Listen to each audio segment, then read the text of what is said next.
Class 12 के प्यारे विद्यार्थियों, स्वागत है आप सभी का शिवम लेक्चरर में। इंग्लिश का मॉडल पेपर है जो यूपी बोर्ड एग्जाम 2026 के लिए सबसे ज़्यादा इंपॉर्टेंट है। तो मेरे प्यारे बच्चों, आप लोग वीडियो को पूरा अंत तक देखिएगा। पूरा पेपर एकदम अच्छे से आंसर के साथ आपको बताने वाले हैं। सेम ऐसा ही पेपर आपके बोर्ड एग्जाम 2026 में पूछा जाएगा। टाइम होता है 3 आवर्स 15 मिनट, यानी 3 घंटे 15 मिनट का समय होता है और पूर्णांक होता है 100 का। यहाँ पर देखिए नोट में दिया हुआ है, first 15 minutes are allotted to the candidates for reading the question paper. 15 minute विद्यार्थियों को प्रश्न पत्र पढ़ने के लिए दिया जाता है। इंट्रोडक्शन या निर्देश में है, this question paper is divided into 4 sections A B C and D. यह क्वेश्चन पेपर 4 भागों में बटा हुआ है, ए बी सी और डी में। All question from all the sections are compulsory. सभी प्रश्न सभी सेक्शन से करने अनिवार्य होते हैं। Marks are indicated against each question. प्रत्येक प्रश्न के आगे उसके अंक निर्धारित होते हैं कि कौन सा प्रश्न कितने अंक का है। तो सभी लोग वीडियो को लाइक करेंगे, चैनल पर नए होंगे चैनल को सब्सक्राइब करेंगे, शेयर करेंगे। चलिए वीडियो को शुरू करते हैं। Section A reading. प्रश्न नंबर 1 है, read the passage given below and answer the question that follow. यानी पैसेज को पढ़ करके प्रश्नों के उत्तर देना रहता है। पैसेज के नीचे कितने प्रश्न होते हैं? 5 प्रश्न होते हैं, 3-3 अंक के। तो कुल मिलाकर के 15 नंबर का पैसेज पूछा जाता है। तो सबसे पहले पैसेज को अच्छे से पढ़ते हैं। The old Turkish and other races who inhabited Afghanistan and parts of central Asia before the advent of Islam. पुराने तुर्क और अन्य जातियां जो इस्लाम के आगमन से पहले अफगानिस्तान और मध्य एशिया के कुछ भागों में निवास करती थी। पुराने तुर्क और अन्य जातियां जो इस्लाम के आगमन से पहले अफगानिस्तान और मध्य एशिया के कुछ भागों में निवास करती थी। were largely Buddhist and earlier still during the period of epic Hindus। यानी वे अधिकतर बौद्ध थे और उससे भी पहले महाकाव्यों रामायण महाभारत के समय में हिंदू थे। वे अधिकतर बौद्ध थे और उससे भी पहले महाकाव्यों रामायण महाभारत के समय में हिंदू थे। The frontier area was one of the principal centers of old Indian culture and it abounds still with ruins of monuments and monasteries and especially of the great University of Takshashila.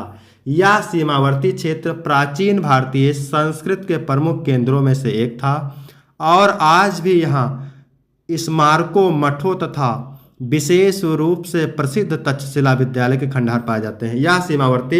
यह सीमावर्ती क्षेत्र प्राचीन भारतीय संस्कृत के प्रमुख केंद्रों में से एक था और आज भी यहाँ स्मारकों, मठों तथा विशेष रूप से प्रसिद्ध तक्षशिला विश्वविद्यालय के खंडहर पाए जाते हैं। Which was at the height of its fame 2000 years ago। यानी जो 2000 वर्ष पहले अपने चरम पर था। Attracting students from all over India as well as different parts of Asia. यह विश्वविद्यालय पूरे भारत तथा एशिया के विभिन्न भागों से विद्यार्थियों को आकर्षित करता था। यह विश्वविद्यालय पूरे भारत तथा एशिया के विभिन्न भागों से विद्यार्थियों को आकर्षित करता था। Change of religion made difference but could not change इंटरली the mental backgrounds which the people of those areas had developed. यानी धर्म परिवर्तन से भिन्नता तो आई लेकिन उन क्षेत्रों के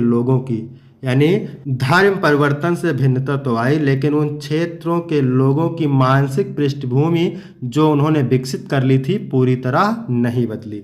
ठीक है मेरे प्यारे बच्चों, ये हो गया आपका पैराग्राफ। अब यहाँ देखिए प्रश्न नंबर 1 क्या कह रहा है। What religious group inhabited Afghanistan before the advent of Islam.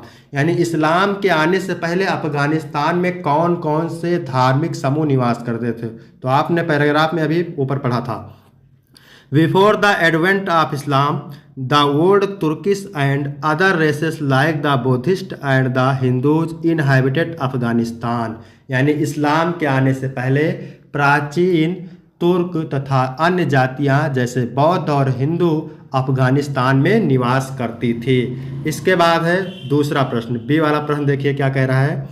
What is meant by the phrase the period of the epics.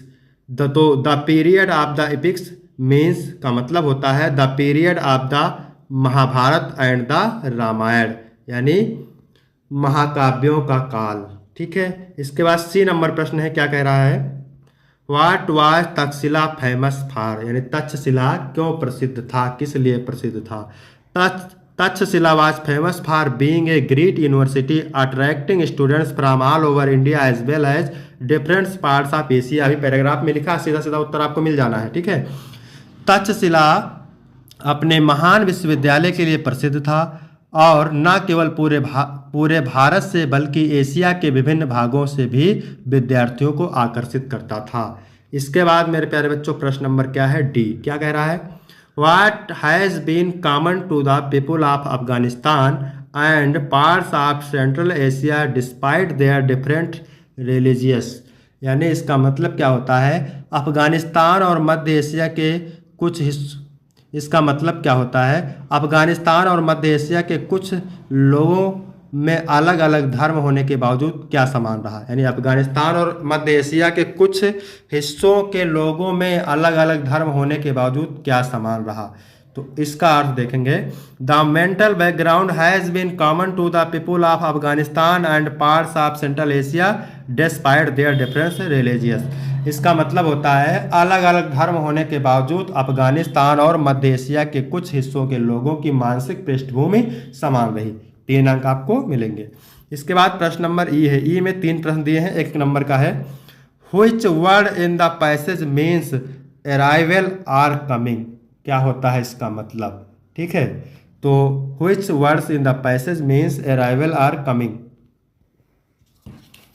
में कौन सा शब्द आगमन या आना के अर्थ में प्रयोग हुआ है? तो गद्यांश में एडवेंट है, आपने अभी कई बार मिला है, पढ़ा है एडवेंट। एडवेंट का मतलब भी आगमन होता है, द एडवेंट ऑफ इस्लाम, यानी इस्लाम का आगमन, है ना। इसके बाद है दूसरा, इसका क्या कह रहा है? What are meant by monuments and monasteries, यानी मोनूमेंट्स का मतलब क्या होता है और मोनेस्ट्रीज का मतलब क्या होता है? इसका मतलब होता है मेरे प्यारे बच्चों स्मारक, और मोनेस्ट्रीज का मतलब होता है मठ। तो स्मारकों और मठों से क्या अभिप्राय है? तो monuments are the buildings or statues that are built to remind people of famous person or events. Monasteries are the place where monks live together. तो इसका मतलब होता है कि स्मारक वह इमारतें या मूर्तियां हैं जो प्रसिद्ध व्यक्तियों या घटनाओं की याद दिलाने के लिए बनाई जाती है, और मठ वह स्थान होते हैं जहां भिक्षु फिर है गिव द सिनोनियम्स ऑफ इंटरली, यानी इंटरली का सिनोनियम्स क्या होता है? तो इंटरली का मतलब होता है, इंटरली का मतलब मेरे प्यारे बच्चों होता है पूरी तरह से, संपूर्ण रूप से। तो टोटली का मतलब भी पूरी तरह से, संपूर्ण रूप से होता है। इसके बाद मेरे प्यारे बच्चों है सेक्शन बी राइटिंग। ये भी जो है मोस्ट इंपॉर्टेंट इसमें प्रश्न दिए हुए हैं। Right A composition an article on any one of the given topic in 100-150 word, यानी आपको आर्टिकल लिखना है किसी एक टॉपिक पे जो इसमें दी हुई है, और 100 से 150 शब्दों में लिखना है। 10 अंक का होता है। Place of mother in society, यानी समाज में माँ का स्थान। टेररिज्म यानी आतंकवाद, और मिशन डिजिटल इंडिया, यानी मिशन डिजिटल इंडिया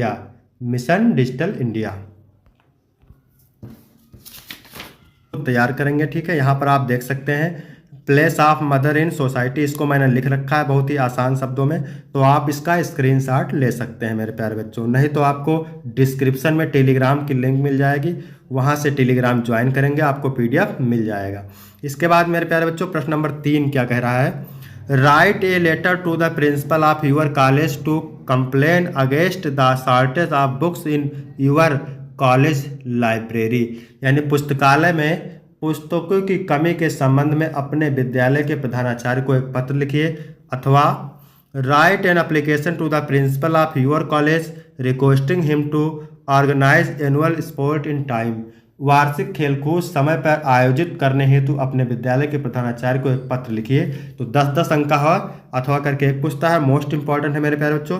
तो दोनों हम जो प्रार्थना पत्र लिख रखे हैं, आप इसका स्क्रीनशॉट यहाँ पे ले सकते हैं। बहुत ही इंपॉर्टेंट है दोनों, और बहुत ही सरल शब्दों में मैंने लिखा हुआ है, तो आप इसका स्क्रीनशॉट ले सकते हैं। यहाँ पर देखिए दूसरा वाला भी है, ठीक है, स्क्रीनशॉट आप ले सकते हैं। इसके बाद है सेक्शन सी ग्रामर, ठीक है। नंबर प्रश्न है choose the correct answer of the following question, ठीक है, 5 गुणे 2 यानी 10 अंक के होते हैं, 5 प्रश्न हैं। One who does not believe in the existence of God is called, यानी जो व्यक्ति ईश्वर के अस्तित्व पर विश्वास नहीं करता है उसे क्या कहते हैं? तो उसे कहते हैं एथीस्ट। क्या कहते हैं? ATHEIST, एथिस्ट कहते हैं। एथिस्ट का मतलब होता है नास्तिक, यानी जो ईश्वर को नहीं मानता उसे क्या कहते हैं? नास्तिक कहते हैं। तो आपका पहला ऑप्शन राइट हो जाएगा। इसके बाद है दूसरा प्रश्न, क्या कह रहा है? The phrase to help from means, the phrase to help from means, तो ग्रामर आप पढ़ेंगे तो आसानी से कर लेंगे। टू हेल्प फ्रॉम का मतलब क्या होता है? वाक्य टू हेल्प फ्रॉम का मतलब होता है टू हेल्प फ्रॉम मीन्स, यानी वाक्यांश का मतलब है, तो इसका मतलब है टू कम फ्रॉम, इसका मतलब होता है कहीं से आना, उत्पन्न होना। इसके बाद अगला है द सिनोनियम्स ऑफ डिस्ट्री इज, यानी डिस्ट्री का सिनोनियम्स क्या होता है? समानार्थी शब्द बताना है डिस्ट्री का। ठीक है, तो डिस्ट्री मतलब क्या होता है? नष्ट होना, ध्वस्त होना। तो डिमोलिश का मतलब भी होता है क्या? ध्वस्त करना। तो यहाँ पर बी ऑप्शन राइट हो जाएगा। इसके बाद अगला है चौथा, no sooner had a come here where is father talk to him. ठीक है, which word in the sentence in is an error, यानी इस सेंटेंस में कहाँ पर गलत है, कहाँ एरर है? टू है या हैड है या व्हेन है फिर या वेयर है? तो यहाँ पर गलत क्या है? व्हेन। ठीक है, बी ऑप्शन सही हो जाएगा इसका। इसके बाद है भी वाला, the synonyms of bitter is, तो बिटर माने कड़वा होता है, तो बेटर माने क्या होता है? बिटर माने कड़वा, तो स्वीट माने मीठा। आपका यहाँ पर ए ऑप्शन बिल्कुल सही हो जाएगा। इसके बाद में है 5 का पहला, change of any of the following in direct speech, 2 अंक का है। He said to us do you eat fruits, और he said let us go out for a walk, इसको चेंज करना है इनडायरेक्ट स्पीच में। तो आप ग्रामर पढ़ेंगे तो आसानी से चेंज कर लेंगे। Combine any one of the following as directed, her husband died, she heard the news, she fainted. ठीक है, इसको चेंज करना है इनटू ए सिंपल सेंटेंस में। She is rich, she is not happy, into a complex sentence में change करना है। ठीक है, कोई एक करना है, एनी वन दिया हुआ है। फिर है transform any one of the following as directed. ठीक है, you can solve it into active voice में चेंज करना है। ठीक है, you can solve it into active voice में, B to live into complex sentence में करना है। इसमें से कोई एक करना है। Correct any one of the following sentence, कोई एक सेंटेंस को आपको सही करना है। ठीक है, ये भी 2 अंक का है। इसके बाद मेरे प्यारे बच्चों क्या दिया हुआ है? Use any one of the following pairs of word in our own sentence to make the difference in their meanings clear. Dose का मतलब क्या होता है? दवा की खुराक, और इस डोज का मतलब होता है झपकी लेना। तो the doctor gave me a dose of medicines, और इसका क्या है? ये वाले का ही was dozing in the class. इसके बाद है साइट, साइट, तो साइट का मतलब क्या होता है? तो साइट का मतलब होता है, साइट का मतलब होता है नज़ारा, SIGST का मतलब नज़ारा, और SITE का मतलब होता है स्थान या किनारा। तो the Taj Mahal is a beautiful sight. ठीक है, और इस साइट का मतलब the engineer visited the construction site. इसके बाद है 6 नंबर प्रश्न, क्या कह रहा है मेरे प्यारे बच्चों? Translate the following into English, 5 अंक का होता है, मोस्ट इंपॉर्टेंट है। हमें पालतू और मूक पशुओं की तरह किसी के पीछे नहीं चलना चाहिए। जीवन के संघर्षों एवं आने वाले खतरों का निर्भीकता एवं साहस के साथ सामना करना चाहिए। भविष्य चाहे कितना भी उज्जवल एवं लुभावना क्यों ना हो, हमें उस पर भरोसा नहीं करना चाहिए। हमें बीती हुई बातों को बार बार सोचना नहीं चाहिए, बस अपने कर्तव्यों के प्रति सचेत रहना चाहिए। तो आप ग्रामर अच्छे से पढ़ेंगे तो आप इसको कर लेंगे। इसका आंसर लिखा हुआ है यहाँ पर देख सकते हैं। इसके बाद है सेक्शन डी, लिटरेचर। नंबर प्रश्न है answer any 2 questions of the following in 13-14 words each, यानी इन प्रश्नों का उत्तर आपको देना है 30 से 40 शब्दों में। 2 प्रश्न करने हैं इसमें। ठीक है, 3 प्रश्न है, 2 करने हैं आपको, 4-4 अंक मिलेंगे, यानी 8 अंक का। Why was French in great fear when he started for school, इसका मतलब होता है स्कूल के लिए जाते समय फ्रांज अत्यधिक भयग्रस्त क्यों था। Why was Franz in great fear when he started for school, तो यहाँ पर देखिए क्या होगा इसका अर्थ, स्कूल के लिए जाते समय फ्रांज अत्यधिक भयग्रस्त क्यों था। तो when Franz started for school he was in great fear of scolding for he had not learned his lesson on participles. यानी जब फ्रांज स्कूल के लिए जा रहा था तो वह अध्यापक की फटकार के कारण काफ़ी भयभीत था, क्योंकि उसने कृदंत किया पर अपना पाठ याद नहीं किया।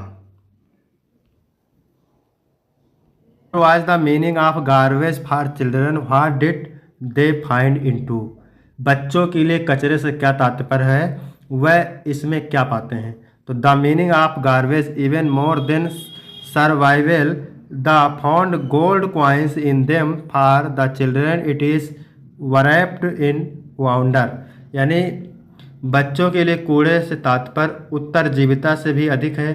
उन्हें इसमें सोना सिक्के मिलते हैं, उनके लिए कचरा आश्चर्य में लिपटा हुआ है। इसके बाद में अगला प्रश्न है तीसरा, देखिए क्या कह रहा है। वो was the Champaran episode a turning point in Gandhi ji life. यानी चंपारण की घटना गांधी जी के जीवन में बदलाव लाने वाली कैसे सिद्ध हुई? तो the Champaran episode was a turning point in to Gandhi ji life because he was successful in method of civil disobedience in India for the next time he declared was the British could not order him about in his own country। यानी चंपारण का घटनाक्रम गांधी जी के जीवन के महत्वपूर्ण बदलाव लाने वाला सिद्ध हुआ, क्योंकि सबने अवज्ञा आंदोलन भारत में पहली बार आरंभ किया गया था, जो पूरी तरह से सफल रहा। उन्होंने घोषणा की कि मेरे अपने ही देश में ब्रिटिश लोग मुझे आदेश नहीं दे सकते। Answer any one of the following question in about 100 word. 7 number का है, एक करना है। What is the theme of the story the last lesson discuss. पहला लेसन है, यानी कहानी द लास्ट लेसन की विषय वस्तु क्या है, विवेचना कीजिए। When did Douglas decide to learn swimming. Douglas ने तैराकी सीखने का निर्णय कब किया। इसके बाद मेरे प्यारे बच्चों प्रश्न नंबर 9 है, क्या कह रहा है। The stanza given below and answer the questions that follow. 6 अंक का होता है। पैराग्राफ के जो पोएम है उसके कविता के नीचे जो है कितने प्रश्न, 3 प्रश्न रहते हैं, 2-2 अंक के। तो फिशरमैन इन द कोल्ड सी, ठंडे समुद्र में मछुआरा। Would not harm whales, whale को हानि नहीं पहुंचाया। ठंडे समुद्र में मछुआरा व्हेल को हानि नहीं पहुंचाया। And the man gathering salt would look at his hurt hands, और नमक इकट्ठा करने वाला व्यक्ति अपने घायल हाथों को देखेगा।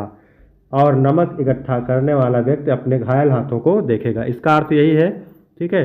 तो what would the fisherman not do, इसका मतलब क्या होता है। What would the fisherman not do, इसका मतलब होता है मछुआरे क्या नहीं करेंगे। तो the fisherman would not harm the whales, I see the people would not destroy wild animals and nature. यानी मछुआरे व्हेल मछलियों को हानि नहीं पहुंचाएंगे, अर्थात लोग जंगली जानवरों तथा प्रकृति को नष्ट नहीं करेंगे। फिर अगला प्रश्न क्या कह रहा है। What would the mind gathering salt do, नमक को एकत्र करने वाला आदमी क्या करेगा। तो नमक को एकत्र करने वाला आदमी क्या करेगा, तो यहाँ पर रहेगा द मैन, क्या रहेगा। The man gathering salt would look at his hurt hands, I see people would have time for their personal well being. यानी नमक को एकत्र करने वाला आदमी अपने जख्मी हाथों को देखेगा, अर्थात लोगों के पास स्वयं की भलाई सलामती के लिए समय होगा, ठीक है। इसके बाद तीसरा प्रश्न है, क्या कह रहा है। What moment in the poet talking of, कवि किस क्षण के विषय में बात कर रहा है। The poet is talking of the moment of questions that will give time for introspection. यानी कवि शांति के क्षण के विषय में बात कर रहा है, जो कि आत्म परीक्षण के लिए समय देगा। इसके बाद मेरे प्यारे बच्चों 10 नंबर प्रश्न है। हु है, क्या है 10 नंबर प्रश्न। Write the central idea of any one of the poem given below. ये 4 अंक का होता है।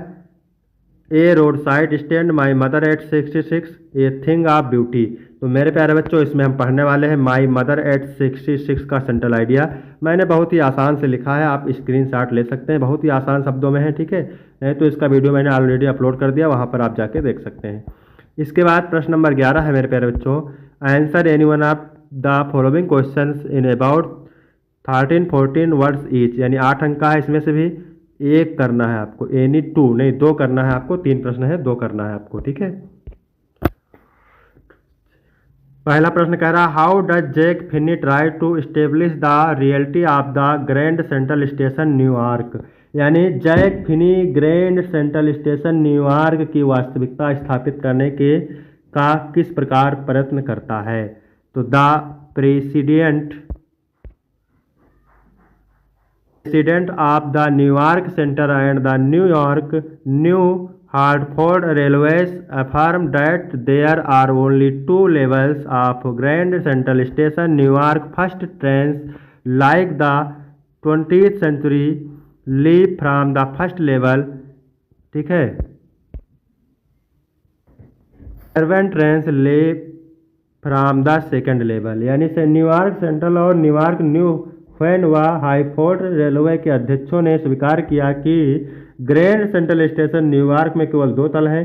20वीं शताब्दी ऐसी रेलगाड़ियों तक एक से रवाना होती है, जबकि उपनगरीय रेलगाड़ियों को दूसरे तल से रवाना किया जाता है। इसके बाद मेरे प्यारे बच्चों अगला प्रश्न है, did the astrologer predict about the tiger Kings death, यानी टाइगर किंग की मृत्यु के बारे में ज्योतिषी ने क्या बताया। तो when the Prince was 10 days old the astrologer predicted that he would be killed by the tiger, यानी ज्योतिषी ने कहा, तो ज्योतिषी ने भविष्यवाणी की कि वह बाघ द्वारा मार दिया जाएगा। इसके बाद अगला प्रश्न है, प्रश्न नंबर 3 क्या कह रहा है, who is the Mister Lamb, what sort of house does he live in. Mister Lamb कौन थे, मिस्टर लैम कौन है, मिस्टर लैम कौन है, वह किस प्रकार के मकान में रहता है। तो Mister Lamb is an old man, he has a tin leg, he lost his real leg in the war, he lives in a large house whose windows have no curtains, big garden is attached to his house, a big garden, ठीक है, ये रहेगा यहाँ पर a big garden। तो यानी Mr Lam एक बूढ़ा आदमी है, उसकी एक टांग टिन की है, युद्ध में उसने अपनी एक असली टांग गंवा दी थी। वह एक बड़े घर में रहता है जिसकी खिड़कियाँ पर्दे रहित हैं, उसके घर से एक बड़ा बाग लगा हुआ है, उसके घर से एक बहुत बड़ा बाग लगा हुआ है, ठीक है। आप यहाँ पर देखिए क्या कह रहा है, answer any one of the following question in about 100 words, 100 शब्दों में आंसर देना, 7 अंक का है, कोई एक का देना है इसमें से। Do you think that the third level was a medium of escape of Charlie why, what does Jack insist that it was the wizard that hit and not the mother. तो यहाँ तक वीडियो कंप्लीट होता है। Video कैसा लगा, video अच्छा लगा तो वीडियो को लाइक करेंगे, चैनल को सब्सक्राइब करेंगे। फिर मिलते हैं आपको अगले वीडियो में, तब तक के लिए जय हिंद जय भारत।